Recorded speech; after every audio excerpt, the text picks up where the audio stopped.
मेरे घर का रास्ता। मेरे घर का रास्ता यहीं से होकर जाता है। मेरे घर का रास्ता यहीं से होकर जाता है। आगे एक चौराहा है, थोड़ा सा दाएं जाना है। फिर एक नाला है, उसे पार कर जाना है। थोड़ा सा आगे और आगे जाना है। किनारे पर बदनाम सी एक बस्ती है, बस यही मेरी हस्ती है। मेरे घर का रास्ता नाले के उस पार से रहमत अली की सब्जी के ठेले से शमशान तक यूं ही चला जाता है।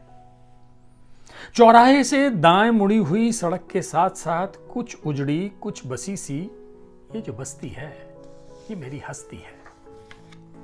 मेरे घर का रास्ता पहले मोड़ पे पहचान लिया जाता है।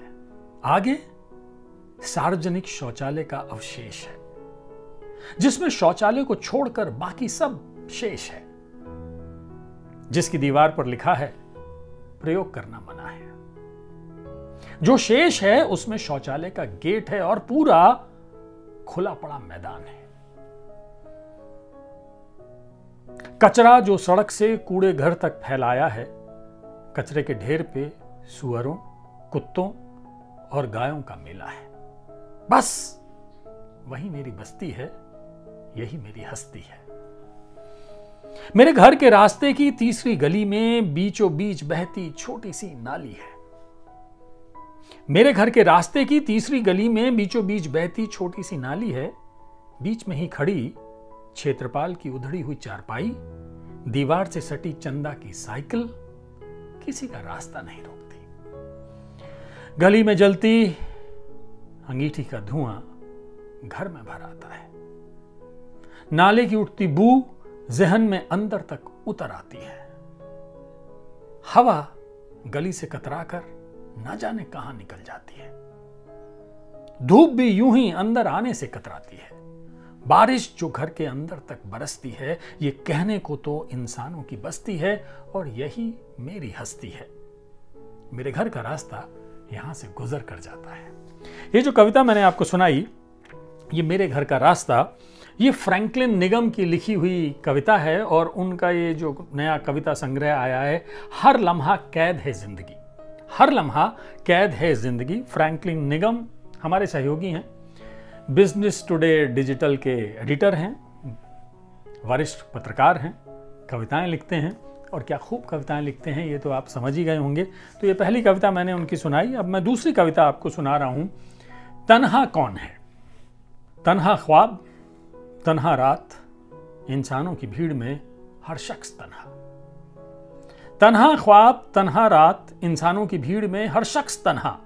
तड़पता सूरज तन्हा, एक टुकड़ा चांद तन्हा, और टुकड़ों टुकड़ों में कटता दिन वो भी तन्हा। मैं तन्हा, मैं तन्हा, खुदा तन्हा। तन्हाई के हर आलम में गड़गड़ाता हुआ वक्त गुजर जाता है तन्हा तन्हा। किसी के हाथों में खिला हुआ लाल गुलाब तन्हा। मैं तन्हा, मैं तन्हा, खुदा तन्हा। वो बीती हुई तन्हाइयां सबसे खूबसूरत यादें हैं मेरी। वो बीती हुई तन्हाइयां सबसे खूबसूरत यादें हैं मेरी। मैं उन्हीं के सहारे जी सकता हूं, जी रहा हूं, जी लूंगा। मुझे मोहब्बत है अपनी ही तन्हाई से। मुझे मोहब्बत है अपनी ही तन्हाई से, इसलिए मैं तन्हा, खुदा तन्हा। एक काफिला और गुजर जाएगा, फिर रह जाएंगी रातें तन्हा। उन्हीं राहों पे कहीं कभी बैठा पाओगे मुझे यूं ही तन्हा। मैं तन्हा, मैं तन्हा, खुदा तन्हा। अब मैं आपको क्या सुनाऊं, कहां से उठाऊं कौन सी कविता?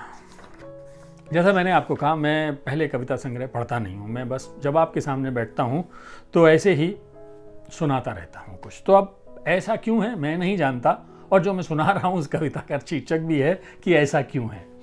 तेरे को पाने की तमन्ना, तेरे होठों को चूमने की तलब, तेरी बाहों में लिपटने की चाहत अक्सर मुझको बेचैन किए रहती है। ऐसा क्यों है? तेरे को पाने की तमन्ना, तेरे होठों को चूमने की तलब, तेरी बाहों में लिपटने की चाहत अक्सर मुझको बेचैन किए रहती है। ऐसा क्यों है? तेरा छूना, तेरा रूठना, तेरा अकेले मुझसे बातें करना, तेरा मुझ पर वो अपनापन जताना अक्सर अच्छा लगता है, ऐसा क्यों है? मेरे लिए तेरे मन में कोई प्यार नहीं, मेरे लिए तेरे मन में कोई प्यार नहीं है दोस्त, फिर भी तू बेचैन रहती है, ऐसा क्यों है? तुम प्यार करती हो, मैं जानता हूं, मैं प्यार करूं तुमको मंजूर नहीं। ये रिश्ता बेचैन किए रहता है, ऐसा क्यों है? हाँ, फ्रैंकलिन निगम जी, बहुत खूबसूरत कविताएं आपने लिखी हैं। अब मैं आपकी एक आखिरी कविता सुना देता हूं, कुछ भी तो नहीं बदला, ये शीर्षक है। जिंदगी के किसी मकाम पर, किसी चौराहे पर या किसी पल, जिंदगी के किसी मकाम पर, किसी चौराहे पर या किसी भी पल जब आप रुक कर पीछे देखते हैं तो लगता है कितना कुछ बदल गया है। लोग बदल गए, दोस्त बदल गए, मैं और आप सब बदल गए, लेकिन कल लगा ही नहीं कि कुछ बदला भी है।